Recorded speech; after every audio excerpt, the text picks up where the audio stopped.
You wake up already tired, your phone is right there, your brain knows you have things to do, assignments, messages, plans you half committed to, but your body feels heavy, so you scroll, not because you don't care, but because starting feels unsafe, like your nervous system quietly whispers, not yet, don't move, stay small. And then the guilt hits.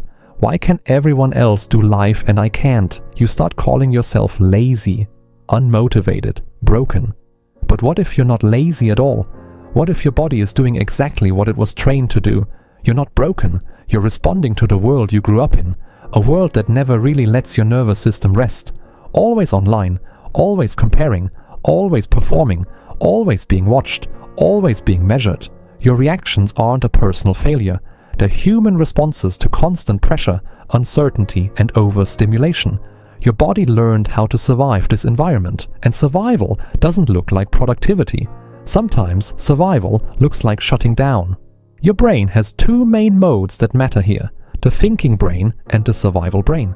The thinking brain plans, focuses, and takes action. The survival brain scans for danger and tries to keep you safe. When life feels overwhelming, emotionally, socially, financially, or mentally, your survival brain takes over. Not because something is wrong with you, but because your nervous system senses threat. And here's the thing, threat doesn't have to be physical. Your nervous system reacts to social rejection, constant comparison, uncertainty about your future, and digital overwhelm the same way it reacts to danger.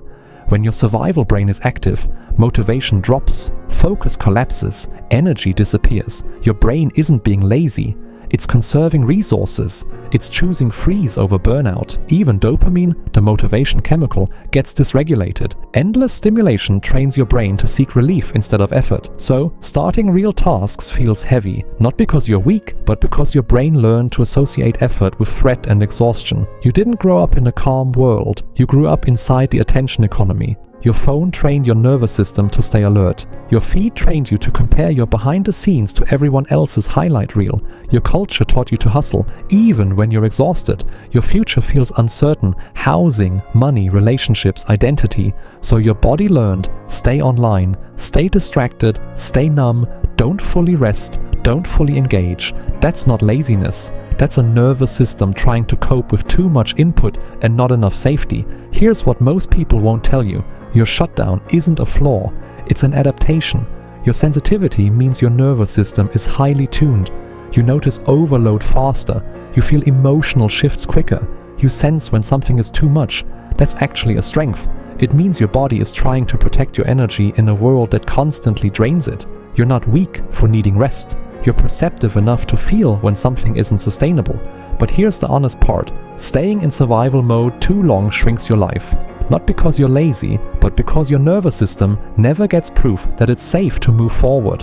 When avoidance becomes your default, your world gets smaller, your confidence fades, and your dreams start to feel unrealistic. Not because they are, but because your nervous system never feels regulated enough to reach for them. You deserve more than just coping. You deserve a life that feels possible, not massive habits, not hustle, just gentle signals of safety to your nervous system. 1. Regulate before you motivate. Before trying to be productive, calm your body. Slow breath, feet on the floor, one deep exhale longer than your inhale. Safety comes before focus. 2. Make the task feel non-threatening. Don't say, I have to finish everything. Say, I'll open the document.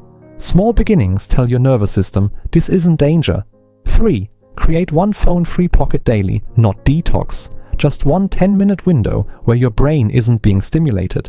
This slowly retrains your dopamine and attention system to tolerate stillness again. If you've been calling yourself lazy, I want you to hear this.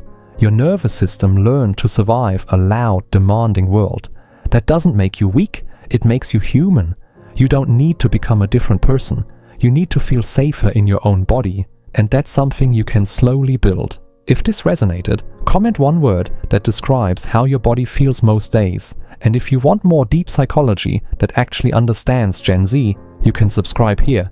You're not broken, you're learning how to come back to yourself.